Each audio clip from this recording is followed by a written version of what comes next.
The next grammar point that we learn in Lesson 7 are affirmative and negative expressions. We have other words to use other than no to make things negative, but if there's a negative, there probably has to be a positive.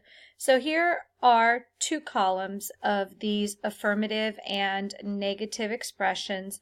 Now, some of these do not translate directly into English. It is a foreign language after all, and some of the words just really have no translation. Sometimes we get lucky and we can find a similar construction in English, but with some of these, that's just not going to be the case. One of the things to note here with the asterisk is that algún and ningún are going to be irregular. That's why I have the asterisk. And then below it, we have feminine, masculine, singular, and plural. But if we look over here, we see that the negative is going to be ninguno, ninguna in the singular. And I'm going to describe this here in just a second. Siempre means always, and the opposite is nunca. But nunca is equal to jamás. So we can use these interchangeably. Nunca and jamás mean never. They're equal, completely equal. También means also, and Spanish has the opposite. So in English, I say, oh, I like pizza also. I like pizza too. And in English, if that were negative, you would say, I don't like pizza either. And the word for that is tampoco. O, either or, depending on how you pronounce it. The opposite is neither nor, neither nor. So let's look at some of the rules here because, of course, there have to be rules. Algún and ningún, they drop the O, and we're going to use those before a singular masculine noun. So, ¿conoces a algún chico ruso? There's my singular masculine noun. No, no conozco a ningún chico ruso. Same noun. But now if I have plurals, then I have to go plural. Ustedes conocen a algunos chicos italianos. And then the feminine, algunas casas tienen garajes grandes. The word ninguno is a pronoun. What is the role of a pronoun? A pronoun takes the place of a noun. So, as you hear my dog barking in the background, ¿hay algún perro en la clase? No, no hay ninguno. What word did I not repeat here? Perro. No hay ninguno. But if I wanted to, I could say, no, no hay ningún perro. That's the adjective form because it's followed by perro. But here, ninguno is not followed by a noun, it's the pronoun.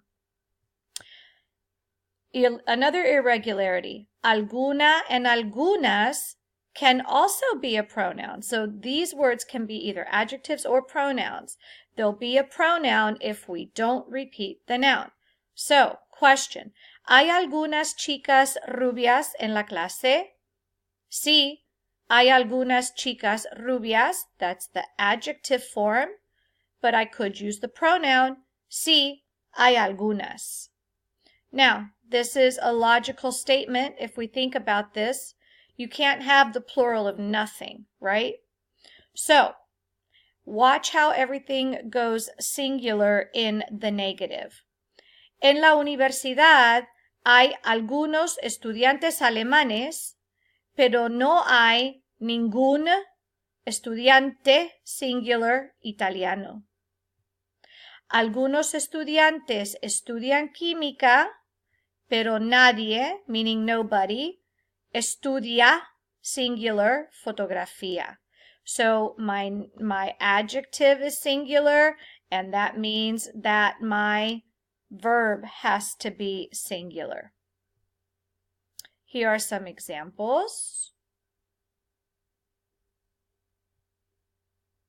And I want you to look especially here. No deseo nada. Well, first of all, let's go up here. Pretend I'm a server in a restaurant. ¿Desea algo para beber? ¿O agua o vino? No deseo nada. Ni agua ni vino.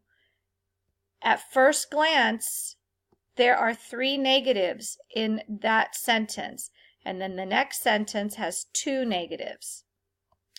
And then again, ¿hay alguien que hable ruso?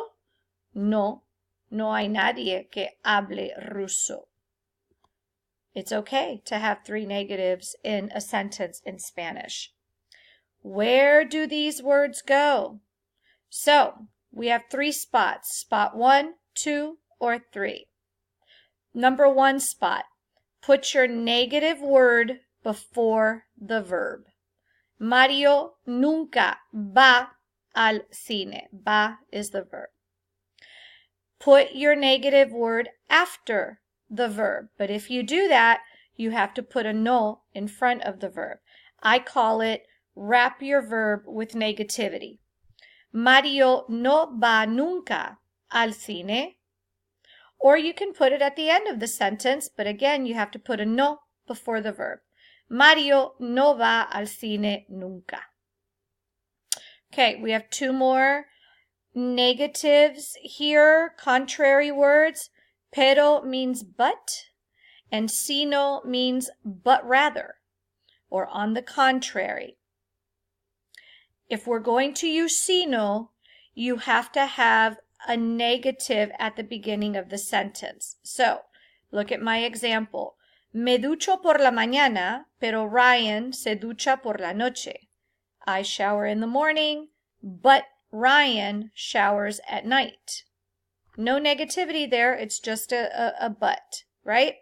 Now, the last sentence here says, mis hijos no se visten en el baño.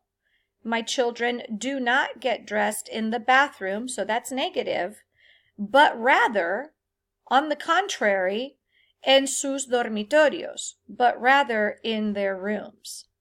So you use sino if you have something negative at the beginning of the sentence and you are going to give the contrary to it.